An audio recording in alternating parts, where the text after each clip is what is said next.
Assalamualaikum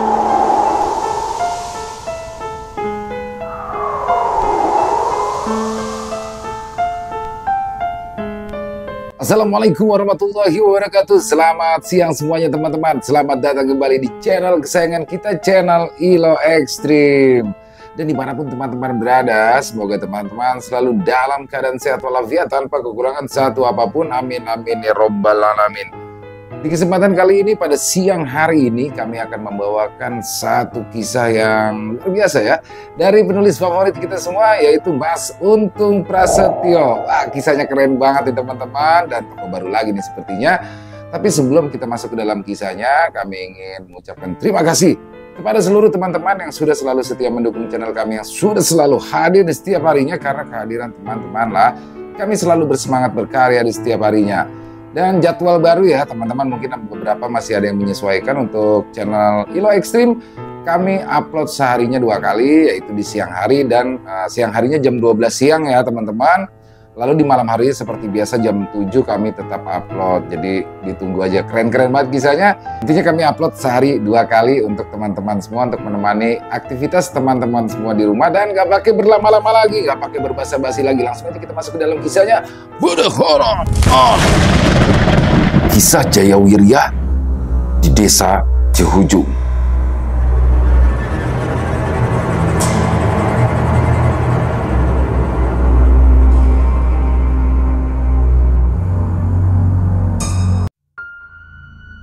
Desa Cihujung yang berada di sebuah daerah pedalaman dan sangat jauh dari desa-desa lain di sekitarnya membuat desa tersebut terlihat sangat kental dengan suasana mistisnya. Di desa yang masih menjunjung tinggi budaya masyarakat setempat itu juga masih dilakukan ritual-ritual khusus di sejumlah tempat. Di sebuah gapura besar yang menjadi pintu masuk menuju Desa Cihujung, terdapat 2 patung kayu yang konon katanya adalah gambaran dari perwujudan entitas gaib yang menjaga desa tersebut.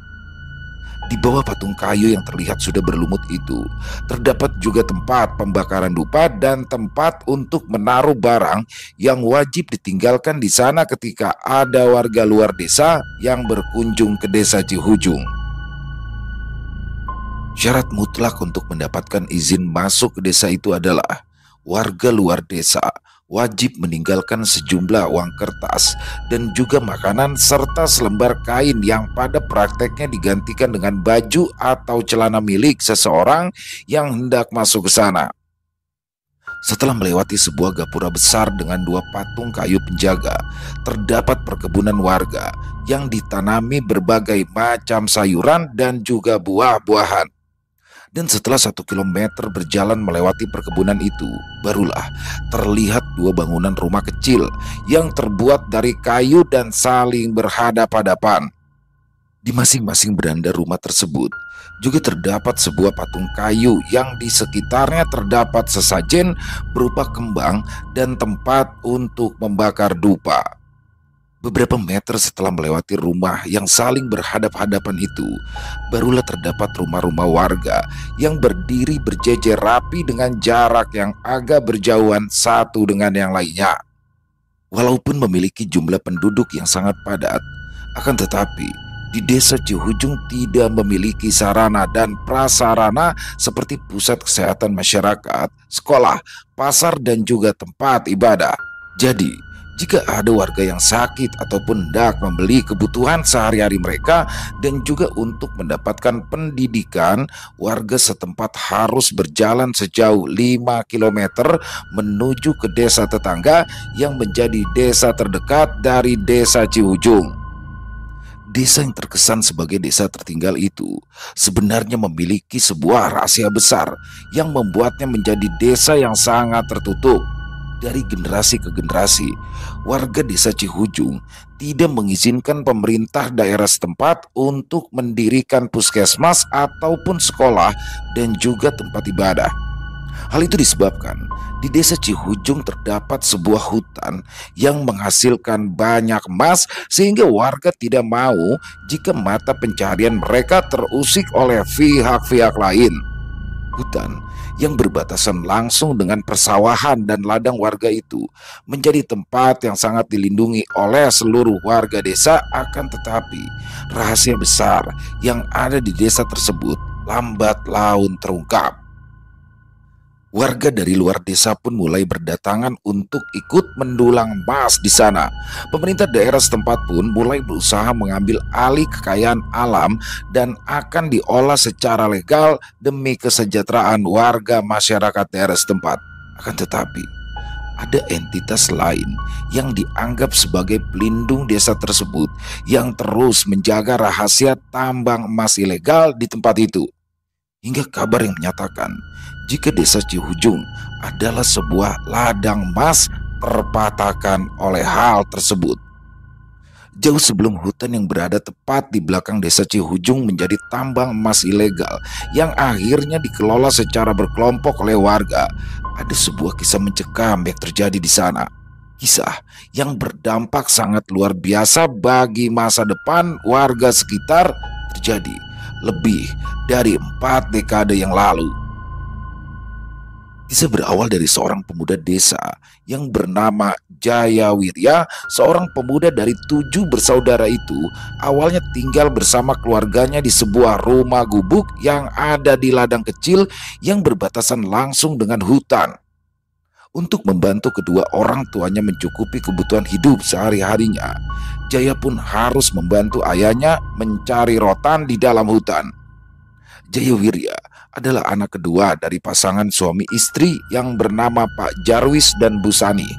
Pasangan suami istri yang tinggal di rumah sangat sederhana sekali itu dikaruniai 7 orang anak yang bernama Gendis Kumala, Jaya Wirya, Bagus Sapta, Cikal Jaya, Sandi Wirya, Kumala Asi, dan Nining Asi.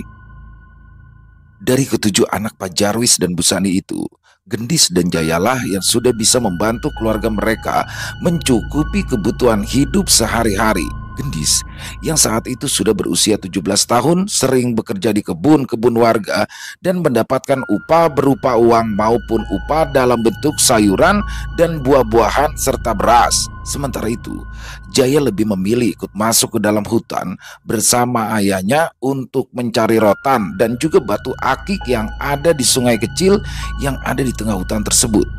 Sementara itu, anak ketiganya yang bernama Bagus Sapta selalu menemani ibunya dan membantu pekerjaan rumah serta menjaga keempat adiknya yang lain. Walaupun hidup seadanya, tapi keluarga Pak Jarwis tidak pernah mengeluh. Bahkan anak-anak Pak Jarwis memiliki cita-cita tinggi yang membuat mereka selalu bersemangat di setiap harinya. Kehidupan keluarga Pak Jarwis pun mulai berubah ketika Jaya mendapatkan sesuatu yang berharga di dalam hutan tersebut. Hari itu, Pak Jarwis yang sedang mengalami demam tinggi tidak dapat menjalankan aktivitasnya seperti biasa. Hingga akhirnya Jaya memutuskan untuk pergi ke dalam hutan seorang diri demi mengambil rotan yang kemarin sudah dibersihkan oleh Pak Jarwis. Sebenarnya Pak Jarwis tidak mengizinkan Jaya untuk pergi, tapi karena mereka sedang membutuhkan uang demi membeli obat, mau tidak mau Jaya pun akhirnya pergi untuk mengambil batang rotan di dalam hutan.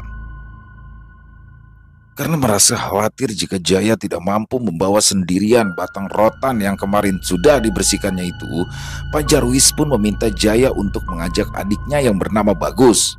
Dengan senang hati, Bagus pun menerima ajakan dari kakaknya karena sangat jarang sekali Bagus bisa bermain sepuasnya di alam terbuka.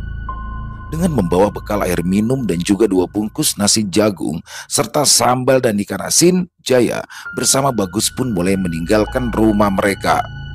Jaya yang selalu bersemangat pun terlihat berjalan di belakang adiknya sambil sesekali memberitahu Jaya arah mana yang harus mereka lalui. Sesampainya di tempat rotan yang sudah terjejer dengan sangat rapi itu, Jaya pun menanyakan kepada Bagus tentang berapa batang rotan yang mampu dibawanya, dan setelah berdiskusi, Jaya pun langsung membagi rotan tersebut menjadi 2 bagian lalu mengikatnya. Setelah menyelesaikan pekerjaannya, Jaya pun mengajak Bagus untuk beristirahat di sungai kecil yang berada tidak jauh dari tempatnya mengikat rotan tadi. Selain beristirahat sambil menyantap makan siang, Jaya biasanya akan mencari bebatuan unik yang memiliki harga jual. Tidak jarang, Jaya berhasil menemukan bongkahan batu dengan warna khas yang laku terjual di pasar yang ada di desa tetangganya. Setelah menyantap makan siangnya, Jaya dan Bagus yang pada saat itu berada di bawah sebuah pohon rindang yang berjarak sekitar 3 meter dari sungai kecil itu dikejutkan dengan kilauan cahaya yang berasal dari sebuah batu besar yang ada di pinggir sungai tersebut. Mengetahui jika itu bukanlah sebuah hal biasa, Jaya pun segera mengajak Bagus pergi dari tempat mereka berada. Dengan detak jantung yang mulai berdegup kencang, Jaya pun mengajak Bagus berlari agar mereka dapat secepat mungkin menghindari malapetaka yang mungkin sedang mengincarnya. Dengan adanya kejadian janggal itu, Jaya dan Bagus pun akhirnya urung untuk mencari batu sambil bermain di sungai dangkal yang airnya sangat-sangat jernih itu. Dengan nafas tersengal-sengal, keduanya pun kembali lagi ke tempat di mana rotan yang mereka ikat tadi berada. Tapi aneh, cuaca yang cerah pun seketika berubah menjadi gelap karena tertutup oleh mendung hitam. Tidak lama kemudian, hujan deras pun turun mengguyur hutan sekitar. Dengan pengalaman dan naluri yang dimilikinya, Jaya pun langsung mengajak Bagus untuk mencari tempat berlindung dari derasnya hujan yang disertai hembusan angin yang sangat kencang kala itu. Dengan langkah yang terasa sangat berat, Jaya pun terus menuntun adiknya untuk sampai di sebuah tebing yang dulu pernah dijadikan tempatnya berteduh bersama Pak Jarwis. Setelah berada di tempat yang aman, Jaya dan Bagus pun lalu duduk berdekatan. Angin kencang yang masih menerpa tubuh mereka membuat keadaan sangatlah dingin. Tidak lama kemudian, setelah angin yang berhembus sangat kencang itu pergi, hujan pun perlahan-lahan mereda. Jaya yang hendak membangunkan adiknya yang tertidur pulas dengan posisi meringkuk, tiba-tiba saja dikejutkan oleh kehadiran sosok lelaki tua yang mengenakan pakaian serba hitam. Entah datangnya dari mana, sosok lelaki tua itu terus menatap tajam ke arah Jaya yang sedang memeluk tubuh adiknya. Dan dengan suara terbata, Jaya pun menanyakan tentang apa yang sedang dilakukan oleh lelaki tua tersebut. "Maaf Ki, apa kami berdua melakukan kesalahan?" tanya Jaya yang terdengar aneh kala itu. Jaya yang sudah tahu seluk-beluk soal hutan yang didatanginya setiap hari pun merasa sangat yakin jika yang sedang berdiri di hadapannya kala itu bukanlah seorang manusia, tapi sosok lelaki tua itu adalah Karuhun, penjaga hutan setempat yang sudah seringkali diceritakan oleh sang ayah. "Kalian mengambil sesuatu milik Aki, Cu," jawab sosok lelaki tua itu yang terlihat mulai tersenyum kepada Jaya. "Maaf Ki, saya tidak mengambil apapun dari sini selain pohon rotan yang biasa ditebang oleh ayah saya," jawab Jaya dengan suara gemetar. Bukan kamu, Cu, tapi adikmu. Nanti kau tanyakan apa yang sudah diambilnya dari batu yang ada di tepian sungai tadi," balas sosok lelaki tua tersebut. Baru saja Jaya memalingkan pandangannya ke arah sang adik, tiba-tiba saja sosok lelaki tua yang mengenakan pakaian serba hitam dengan ikat kepala itu pun menghilang dari pandangan matanya. Mengetahui jika sosok lelaki tua misterius itu telah pergi, Jaya pun langsung membangunkan Bagus untuk mengajaknya pulang. Tapi sebelum mereka berdua pergi, Jaya pun menanyakan perihal barang yang telah diambil Bagus ketika mereka berdua berada di pinggiran sungai itu. "Iya Kak, saya tadi menemukan batu ini," ujar Bagus seraya menunjukkan batu kecil yang berwarna kuning berkilau tersebut. "Emas? Ini mah emas, Gus, bukan batu," seru Jaya yang merasa sangat senang sekali setelah tahu jika barang yang sudah diambil oleh Bagus itu bukanlah batu. Walaupun sudah sering mendengar pesan dari sang ayah jika dirinya harus segera menghindar dan pergi dari tempat yang tiba-tiba saja mengeluarkan cahaya berkilauan seperti apa yang terjadi ketika mereka berada di pinggir sungai tadi. Tapi Jaya seolah sudah melupakan hal itu ketika di tangannya sudah terdapat emas sebesar jari kelingkingnya. Kita tidak perlu lagi bawa rotan-rotan itu pulang, Gus. Dengan menjual benda ini saja mah, kita sudah bisa membeli apa yang kita mau, ujar Jaya yang terlihat semakin senang kala itu. Bagus yang tidak tahu menau tentang benda yang ditemukannya itu pun hanya menganggukkan kepala dan ikut merasa senang melihat kakaknya yang terus saja memandangi emas murni di tangannya itu. Dan setelah puas memandanginya, Jaya pun langsung mengajak Bagus untuk kembali pulang tanpa membawa serta batang-batang rotan yang sudah diikatnya tadi. Akan tetapi, baru saja beberapa langkah kedua kakak beradik itu berjalan, tiba-tiba saja muncul kabut pekat yang dengan cepat menutupi pandangan mata keduanya. Dan yang membuat Jaya sangat terkejut adalah sosok lelaki tua yang tadi menemuinya itu kembali muncul dari balik kabut yang seolah menghadang langkah mereka. Dengan wajah yang dihiasi senyum, sosok lelaki tua itu pun menanyakan sesuatu kepada Jaya. "Apakah kau menginginkan emas itu, Cu?" tanya sosok lelaki tua sambil tersenyum dan memegangi janggut putihnya yang panjang. Kalau Aki mengizinkan, saya menginginkan sekali emas ini, Ki," jawab Jaya dengan lugas walaupun dengan terbata-bata. "Iya, Cu, emas itu akan Aki berikan kepadamu, tapi ada syaratnya," balas sosok lelaki tua tersebut. Syaratnya apa, kek?" saut Bagus sambil menatap lugu ke arah sosok lelaki tua itu. Maaf, Ki, ini adik saya," balas Jaya sambil meminta Bagus untuk diam. "Tidak apa, Cu. Kalian berdua ini sudah Aki anggap sebagai cucu Aki sendiri," balas sosok lelaki tua itu yang membuat Jaya merasa lega mendengarnya. "Maaf, Ki, kalau boleh saya tahu, syarat untuk mendapatkan barang ini apa, Ki?" tanya Jaya yang merasa sangat penasaran. "Tukar saja emas itu dengan anak ayam yang ada di rumahmu, Cu," balas sang kakek dengan senyumnya yang membuat hati Jaya semakin merasa senang kala itu. "Yang benar, Ki?" tanya Jaya penasaran. "Iya, Cu. Kalian bisa membawa emas itu pulang dengan syarat Aki akan mengambil satu anak ayam yang ada di rumah kalian," ujar sosok lelaki tua itu menegaskan. "Bagaimana, Cu?" imbus sosok lelaki tua itu lagi. Iya, Ki, boleh. Kalau hanya anak ayam mah besok biar saya bawakan," balas Jaya penuh semangat. "Baiklah, Cu. Kau boleh membawa emas itu pulang. Dan untuk anak ayamnya, biarkan Aki saja sendiri yang datang mengambilnya," pungkas sosok lelaki tua tersebut yang langsung membalikkan tubuhnya dan berjalan masuk ke dalam kabut yang perlahan menghilang dari pandangan mata Jaya dan Bagus. Karena merasa sangat senang ketika telah mendapatkan emas murni itu, Jaya pun kembali mengajak Bagus berjalan pulang. Dan tanpa disadari oleh mereka berdua, itu adalah sebuah jebakan semata dari sosok penghuni hutan tempat mereka menemukan barang berharga itu. Sesampainya mereka di rumah, Jaya dan Bagus pun terkejut kala mendengar suara ibu serta ayahnya dan juga kakak perempuannya menangis sedih. Dan setelah masuk ke dalam rumah, Jaya dan Bagus pun dikejutkan atas kematian dari adik bungsu mereka yang masih berusia 1 tahun kala itu. Tanpa diketahui dan disadari oleh Jaya serta Bagus, jika yang dimaksud anak ayam oleh sosok lelaki tua di hutan tadi ternyata adalah adiknya yang masih bayi. Beberapa hari kemudian, Jaya pun memberikan emas murni sebesar jari kelingkingnya itu kepada Gendis. Jaya meminta kepada Gendis untuk menjualnya di pasar dan membelikan ayahnya obat serta adik-adiknya pakaian baru. Gendis yang sangat terkejut kalau melihat emas yang diberikan oleh Jaya itu pun langsung mengajaknya keluar dan menanyakan dari mana benda berharga itu didapatkannya.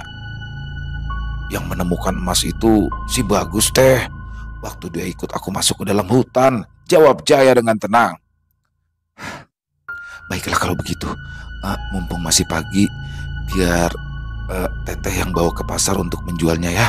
Dan Teteh akan belikan obat untuk Bapak serta pakaian dan juga kebutuhan kita sehari-hari," jawab Gendis sambil mengusap-ngusap kepala adiknya.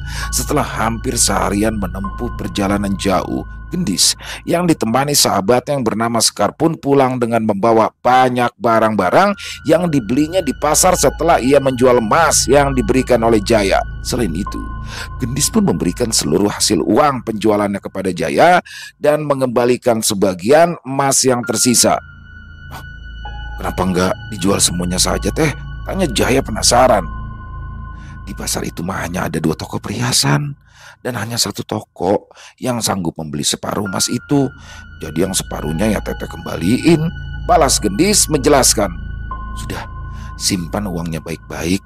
Jangan kamu bawa pergi uang itu ke hutan ya," imbu Gendis yang merasa heran dengan sikap Jaya. "Ya, buat apa saya membawa uang ke dalam hutan? Memang di sana ada yang jual es dawet," balas Jaya sambil tertawa. "Sebaiknya uang dan sisa emas ini Teteh yang simpan aja. Gunakan uang itu untuk kebutuhan kita.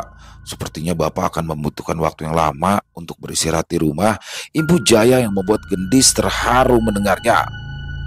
1 minggu setelah meninggal dunianya adik perempuan yang masih berusia 1 tahun itu, Jaya dan Bagus pun kembali masuk ke dalam hutan karena mereka berdua merasa bosan berada di rumah. Akhirnya, kedua kakak beradik itu memutuskan untuk masuk ke dalam hutan demi mencari batu akik di sungai yang ada di tengah hutan tersebut. Kepergian Jaya dan Bagus pun sebenarnya memiliki harapan lain. Ya, mereka berharap bisa menemukan kembali bongkahan emas seperti beberapa waktu yang lalu. Sesampainya di tengah hutan, Jaya dan Bagus pun langsung menuju ke tempat di mana Bagus sudah menemukan bongkahan emas itu. Mereka berdua pun dengan seksama terus mencari keberadaan emas-emas lainnya yang sepertinya masih tersimpan di sana. Akan tetapi, setelah seharian berada di tengah hutan tersebut, akhirnya Jaya dan juga Bagus pun memutuskan untuk pulang karena mereka berdua tidak jua menemukan apa yang mereka cari. 1 bulan berlalu dari kejadian itu. Akhirnya, Pak Jarwis dan Bu Sani pun mulai mengetahui tentang emas yang sudah ditemukan oleh Jaya dan juga Bagus. Amarah Pak Jarwis pun tidak dapat lagi terbendung setelah Gendis menceritakan semua tentang asal muasal barang-barang yang hampir setiap pekan dibelinya di pasar itu. Pak Jarwis yang mengetahui tentang sosok Karuhun penjaga hutan itu pun merasa sangat kesal kepada Jaya dan juga Bagus. Pasalnya, mereka berdua dianggap telah menukarkan anak bungsunya yang bernama Nining Asih dengan emas yang diberikan oleh sosok Karuhun penjaga hutan tersebut. Akan tetapi, Jaya yang sama sekali tidak mempercayai apa yang dikatakan oleh ayahnya itu pun membantah dengan keras semua itu. Selain tidak mempercayai tentang apa yang dikatakan oleh ayahnya, Jaya pun merasa sangat kesal dengan amarah yang meledak-ledak dari ayahnya itu. Hingga pada akhirnya, Jaya pun memutuskan untuk pergi ke dalam hutan guna menenangkan diri di sana. Rasa kecewa karena jerih payahnya dianggap salah dan juga tidak dihargai, Jaya pun terus melangkah masuk ke dalam hutan tanpa membawa perbekalan apapun. Jaya yang merasa sudah membantu ayah serta keluarganya itu pun terus menangis hingga pada akhirnya dia sampai di sebuah sungai kecil tempat biasa ia bermain dan beristirahat bersama Bagus. Semilir angin yang berembus, serta suara kicauan burung dan suara-suara hewan lainnya pun akhirnya dapat membuat Jaya kembali tenang. Karena merasa sangat lelah, Jaya pun tertidur di bawah pohon rindang yang berada di pinggir sungai tersebut. Entah sudah berapa lama Jaya tertidur di bawah pohon rindang tersebut, dan tiba-tiba saja Jaya terbangun setelah ia mendengar suara dari sosok lelaki tua yang beberapa waktu lalu ditemuinya di tengah hutan itu. "Di hutan ini, selain masih banyak tanaman dan juga bebatuan yang bisa dijadikan sumber penghidupan, ada sebuah tempat di dalam tanah yang menyimpan bongkahan emas, Cuk," ujar sosok lelaki tua yang membuat Jaya terkejut mendengarnya. "Maksud Aki, apakah di hutan ini masih terdapat banyak emas?" tanya Jaya yang penasaran. "Benar, benar sekali, Cuk. Tapi tidak mudah untuk mengambil emas-emas itu. Harus ada yang ditukarkan," jawab sosok lelaki tua tersebut. "Maaf Ki, saya sudah tidak berminat lagi untuk mendapatkan emas itu. Karena baru saja Ayah saya memarahi saya karena menjual emas yang ditemukan oleh adik saya beberapa waktu yang lalu. Balas Jaya menjelaskan. Apakah kamu tidak ingin membahagiakan keluargamu? Tanya sosok lelaki tua misterius itu. Sebenarnya kami sekeluarga sudah lelah hidup susah, Ki. Makan nasi jagung dengan lauk sambal dan lalap daun. Tidur berdesak-desakan di rumah yang kecil. Tapi ujar Jaya menuturkan. Tapi apa, Cuk? Tanya lelaki tua itu dengan tawanya yang terlihat tulus. Ayah saya tadi mengatakan jika emas yang saya dapatkan adalah hasil pertukaran dengan nyawa adik saya. Apa itu benar, Ki? Tanya Jaya dengan wajah tegangnya. Semua itu ada harganya, Cuk. Dan semua harus ditukar dengan sesuatu yang sesuai dengan nilai barang tersebut, ujar sosok lelaki tua tersebut. Jika kau mau menukar ayam jantan dewasa yang kau miliki, maka aku akan menunjukkanmu tempat di mana bongkahan emas itu berada, ujar sosok lelaki tua itu sambil berlalu pergi dari hadapan Jaya. Jika saja pertukaran itu bisa dilakukan dengan cara lain, tentunya saya mau, Ki, balas Jaya yang sepertinya telah memahami apa yang sedang terjadi saat itu. Bisa, Cuk. Apakah kau mau menukar jiwamu sendiri? Balas sosok lelaki tua itu. Kau akan memiliki usia yang panjang serta memiliki harta berlimpah dan kau akan disegani banyak orang, Cu. Imbus sosok lelaki tua itu lagi. Tanpa menukar nyawa keluarga saya, Ki? Tanya Jaya yang semakin merasa penasaran. Benar, benar, Cu. Keluargamu akan ikut menikmati apa yang sudah kau dapat. Tapi Aki minta setiap 1 tahun sekali kamu wajib memberikan Aki kepala kerbau serta darahnya, balas sosok lelaki tua itu. Baik, Ki. Maaf, nama Aki teh siapa ya? Tanya Jaya yang sepertinya mulai tertarik dengan apa yang ditawarkan oleh lelaki tua tersebut. Nama Aki adalah Cakrabawana. Aki adalah penguasa hutan ini, jawab sosok lelaki tua yang kembali berjalan menjauh dari tempat Jaya berada. Jika semua yang Aki sampaikan benar, saya bersedia, Ki. Saya bersedia menukarkan jiwa saya tanpa ada lagi korban dari keluarga saya. Dan selain dapat memiliki kekayaan, apakah saya juga bisa memiliki kesaktian, Ki? Ujar Jaya Wirya yang sepertinya sudah memiliki tekad bulat untuk memberikan jiwanya kepada sosok Cakrabawana. Itu bukan perkara sulit bagi Aki, selama kamu juga memberikan apa yang Aki mau. Balas sosok Cakrabawana. Datanglah ke tempat ini di saat bulan purnama tiba. Bawalah belati tajam serta selembar tikar pandan. Pastikan tidak ada yang mengetahui kepergianmu ke tempat ini, imbus sosok Cakrabawana. Setelah kepergian sosok lelaki tua yang mengaku bernama Cakrabawana itu, Jaya pun kembali melangkahkan kakinya untuk pulang, walaupun sebenarnya ia masih merasa kesal dan juga enggan untuk pulang ke rumah. Akan tetapi kerinduan kepada kedua orang tua serta saudara-saudaranya itu akhirnya membawa Jaya untuk kembali pulang. Sore menjelang malam, Jaya pun sampai di batas hutan dengan ladang dan perkebunan milik warga. Dengan langkah perlahan, Jaya pun terus berjalan hingga ia pun melihat rumah kecil yang sudah dirindukannya. Dan sesampainya Jaya di halaman rumah, dia disambut tangis haru serta pelukan dari sang ibu dan juga seluruh saudara-saudaranya. Jaya yang merasa heran dengan semua itu hanya bisa terdiam hingga pada akhirnya Pak Jarwis datang lalu memeluk tubuhnya seraya meminta maaf padanya. Kamu kemana saja, Nak? Sudah seminggu kamu tidak pulang, tanya sang ayah yang sontak membuat Jaya terkejut.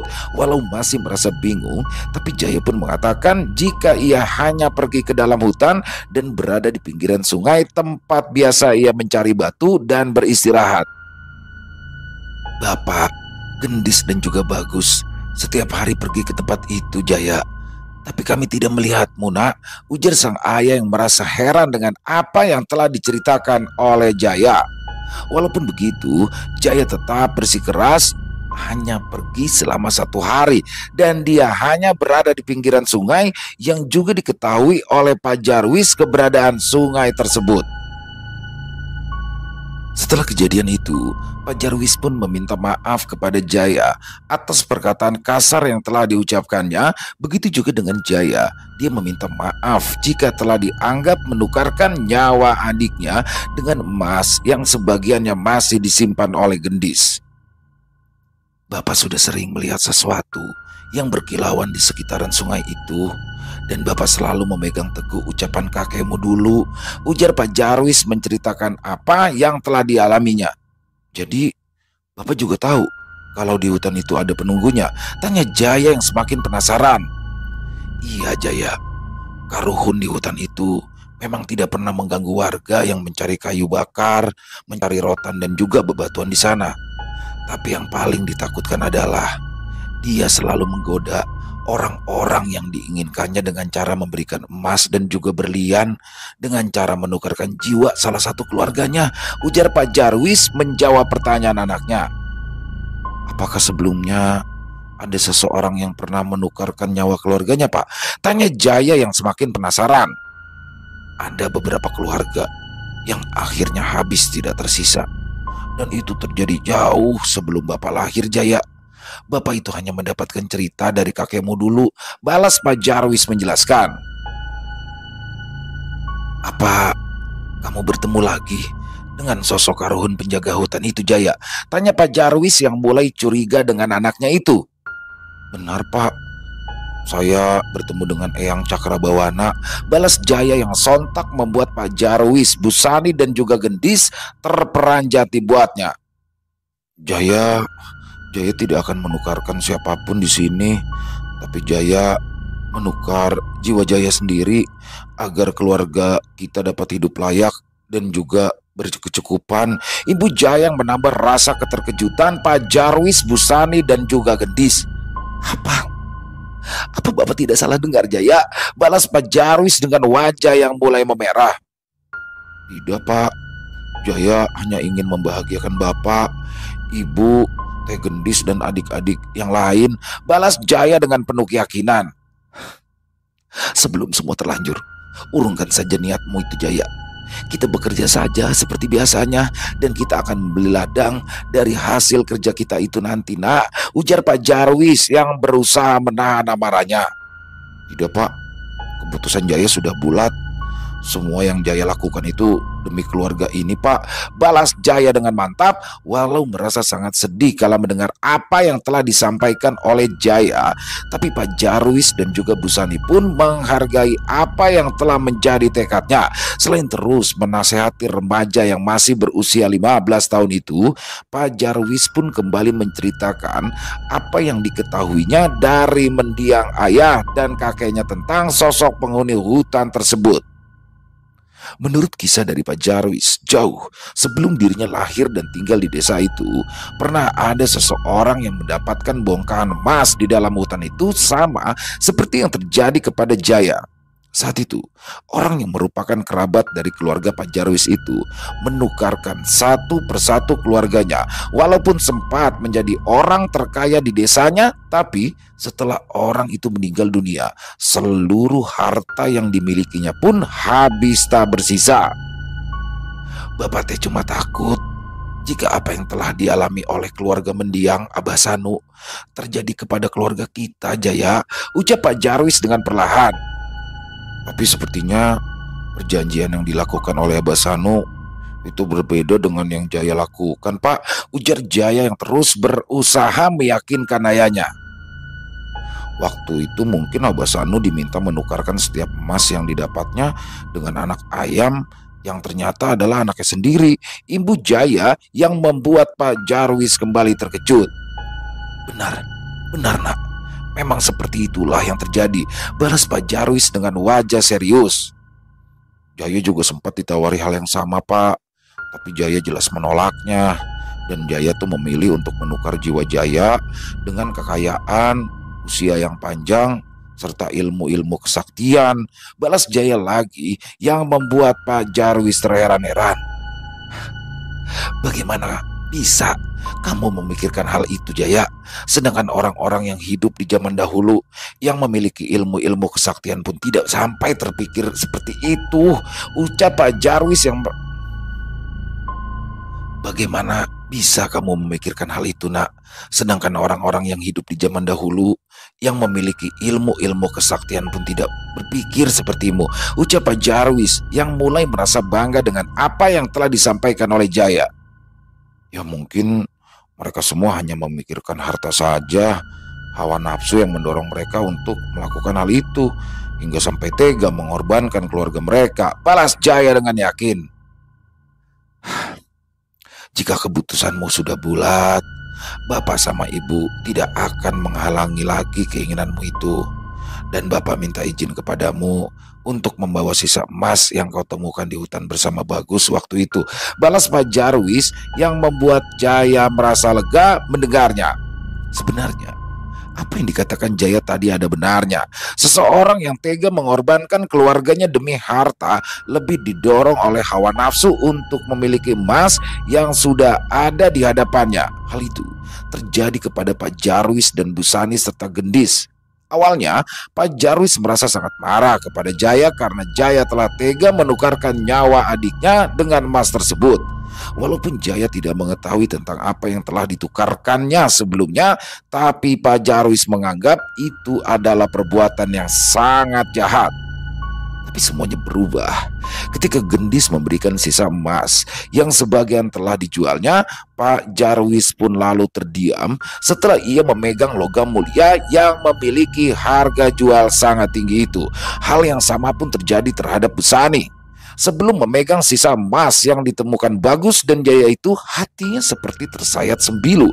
Bu Sani tidak menyangka jika Jaya tega menukarkan nyawa adiknya dengan emas yang pertama kali ditemukan oleh Bagus tersebut. Akan tetapi, setelah Jaya memperlihatkan emas batangan itu, sikap Bu Sani pun tiba-tiba berubah 180 derajat dan menganggap semua adalah bagian dari takdir hidup. Di keesokan harinya, Pak Jarwis dan Bu Sani pun pergi ke pasar untuk menjual sisa emas yang sudah ditemukan oleh Jaya dan Bagus. Keduanya pun terlihat bahagia sekali menempuh perjalanan jauh menuju pasar yang ada di desa tetangga itu. Siang menjelang sore, Pak Jarwis dan Bu Sani pun pulang dengan membawa banyak barang yang dibelinya dari hasil penjualan emas tersebut. Tidak lupa, Pak Jarwis dan Bu Sani pun membelikan tikar pandan yang sebelumnya telah dipesan oleh Jaya untuk ritualnya di malam bulan purnama nanti. Perlahan tapi pasti, kehidupan keluarga Pak Jarwis pun berubah. Selain dapat membeli kebutuhan sehari-hari mereka, Pak Jarwis pun memutuskan untuk memperbaiki rumahnya dan menambah beberapa ruangan di rumah panggung miliknya itu. Warga di desanya pun merasa heran atas perubahan besar yang terjadi kepada keluarga Pak Jarwis, hingga akhirnya warga desa setempat mengetahui tentang emas yang ditemukan oleh Bagus dan juga Jaya di dalam hutan tersebut. Tapi sebelum warga desa sekitar melakukan pencarian emas di dalam hutan, Jaya terlebih dahulu menyelesaikan ritual perjanjiannya dengan Cakrabawana yang merupakan sosok makhluk gaib penguasa hutan tersebut. Malam yang ditunggu-tunggu Jaya pun tiba. Saat itu, Jaya yang diantar oleh Pak Jarwis untuk masuk ke dalam hutan pun memulai ritualnya di sebuah batu besar yang ada di tepi sungai kecil itu. Tikar pandan yang dibawanya sudah digelar tepat di atas batu tersebut, dan Jaya pun langsung duduk bersila di atas batu yang menjadi tempat pertemuannya dengan sosok Cakrabawana beberapa waktu lalu. Tidak beberapa lama setelah itu, Jaya duduk bersila di atas batu besar yang diberi tikar pandan itu. Tiba-tiba saja angin berhembus dengan sangat kencang. Di dalam hutan yang lebat yang diterangi sinar bulan purnama itu, kabut putih pun muncul setelah hembusan angin kencang itu pergi.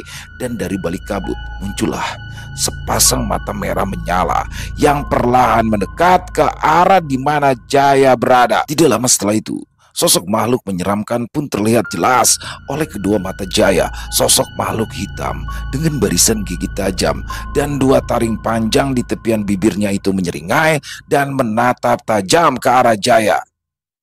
"Berikan darahmu padaku," ujar sosok makhluk gaib yang lidahnya menjulur panjang ke arah bawah itu. Jaya yang merasa sangat ketakutan pun hanya bisa diam terpaku menatap sosok makhluk menyeramkan yang baru pertama kali dilihatnya itu. "Sayatlah bagian lengan kiri pergelangan tanganmu," ujar sosok makhluk gaib itu lagi. Karena merasa semakin ketakutan, Jaya pun langsung mengambil pisau tajam yang sudah dipersiapkan sebelumnya, dan dengan tangan gemetar, Jaya pun mulai menyayat pergelangan tangan kirinya tepat di bagian urat nadinya. Darah segar mulai membasahi lengan kirinya hingga lambat laun pandangan mata Jaya pun menjadi buram dan tubuhnya terasa sangat dingin sekali. Selain itu, tubuh Jaya pun mulai melemah hingga pada akhirnya dia kehilangan kesadarannya.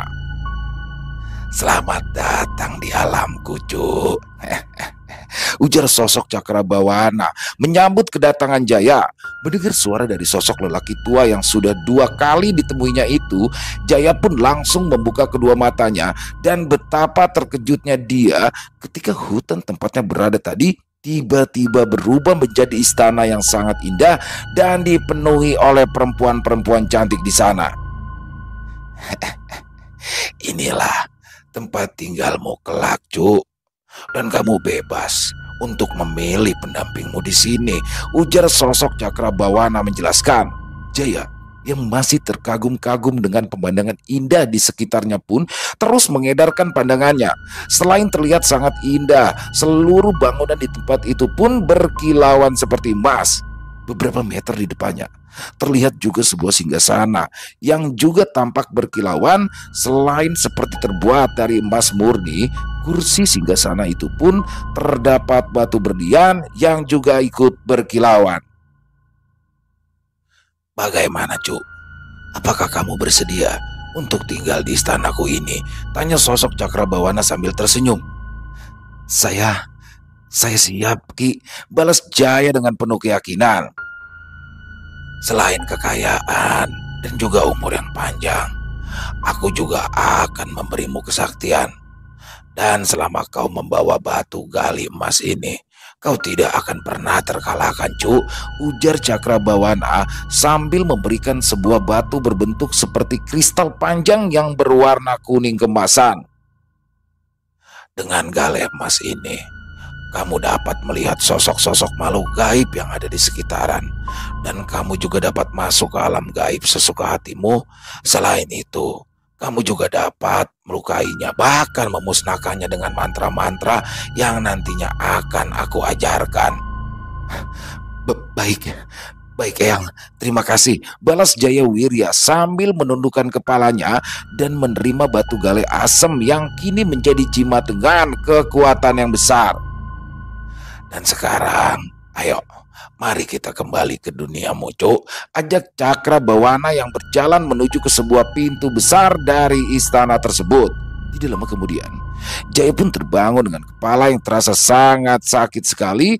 Tapi ada sesuatu yang membuatnya sangat heran kala itu. Darah yang tadi dilihatnya membasahi lengan kirinya tidak lagi terlihat, dan juga luka sayatan yang dalam di bagian nadinya ikut menghilang, seolah tidak pernah terjadi luka di tempat itu. Setelah kondisinya membaik, Jaya pun langsung menghampiri sosok lelaki tua yang tadi telah menunjukkan istana megah padanya. Dan di tempat sosok Cakrabawana berdiri itulah Jaya diminta menggali untuk mendapatkan emas yang telah dijanjikan. "Setelah berhasil mendapatkan emas yang ada di dalam tanah ini, kuburkan kepala seekor kambing hitam, lalu tutuplah dengan rapat-rapat, Cuk," ujar sosok Cakrabawana menjelaskan. "Kapan saya bisa menggalinya?" tanya Jaya penasaran. "Kapan saja, Cuk. Tapi ingat, sediakan kepala kambing hitam dan taruh di atas tikar pandan dalam lubang tersebut," balas Cakrabawana menjelaskan kembali. Setelah ritual tersebut selesai dan juga sosok Cakrabawana menghilang dari hadapannya, Jaya pun mulai melangkahkan kaki untuk kembali pulang. Dan setelah berjalan menyusuri hutan, Jaya pun bertemu dengan Pak Jarwis yang dengan setia menungguinya di batas hutan tersebut.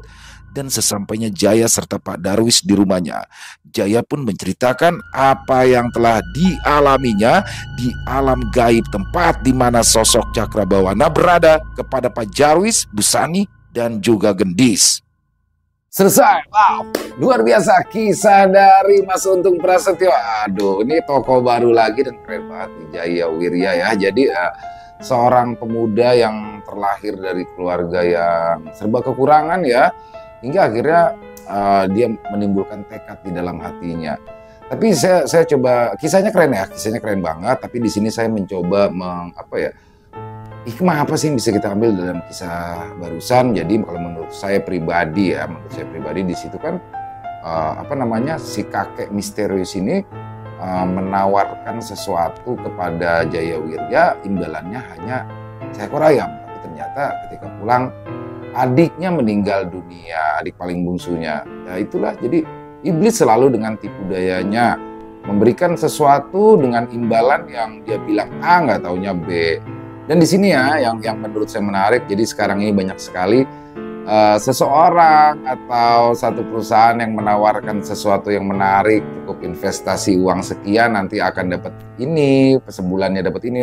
Ya itu godaan, padahal bohong semua. Jadi sebenarnya mungkin itu ya hikmah yang bisa kita ambil dalam kisah barusan, lebih kepada pesan yang baik untuk sama-sama kita renungi, termasuk saya. Kadang-kadang kan saya juga sama ya, gampang tertarik gitu ketika ditawari cukup taruh uang sekian nanti akan bisa dapat ini, bulan pertama dapat ini, dapat bulanan uang. Aduh, itu enggak deh.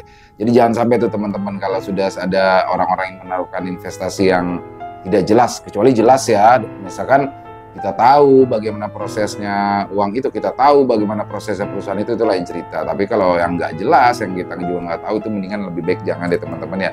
Mungkin itu hikmah yang bisa kita ambil dari kisah barusan. Overall kisahnya keren banget, bagus banget buat Mas Untung. Jangan lama-lama buat sambungannya Mas Untung, dan ditunggu juga Mas Untung Prasetyo. Kisah Sudiro sama Bang Pianya nih teman-teman, udah pada kangen banget. Dan semoga kisah barusan bisa menghibur teman-teman semua, bisa menemani aktivitas yang teman-teman semua. Dan silakan yang punya komentar lain, punya pendapat lain, ataupun hanya sekedar saling menyapa, silakan. Insya Allah kami akan membalasnya satu persatu. Dan buat yang suka dengan kisahnya bisa diklik tombol like, tombol jempolnya. Buat yang belum subscribe, jangan lupa diklik tombol merah subscribe-nya. Lonceng notifikasinya dinyalakan agar teman-teman selalu mendapatkan notifikasi dari konten-konten yang akan kami upload di setiap harinya. Untuk channel Lilo Ekstrim ini kami upload 2 kali sehari ya, di siang hari jam 12 dan di malam harinya seperti biasa jam 7 atau jam 19.00 waktu Indonesia bagian Barat. Buat teman-teman yang punya kisah horor misteri yang diangkat dari kisah nyata yang berdasarkan dari pengalaman pribadi, apabila mungkin berkenan dibawakan di channel kami, silakan bisa mengirimkannya ke nomor telepon yang ada di sini. Bebas ya, dalam bentuk tulisan boleh, dalam bentuk rekaman suara boleh, senyamannya teman-teman aja. Dan buat teman-teman yang sudah mengirimkan kisah, kami ucapkan terima kasih. Buat yang sudah mengirimkan kisah tapi belum dibawakan, harap bersabar ya, karena harus melalui proses penggarapan terlebih dahulu.